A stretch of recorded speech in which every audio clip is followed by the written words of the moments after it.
to Ryan Franklin Jones Sr.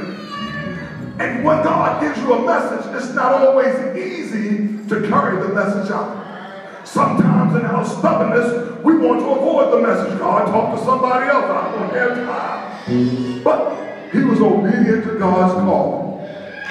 And because of his ability to let God use him, he touched others. And now, today, we have the greatest opportunity of all to be blessed as God blessed them.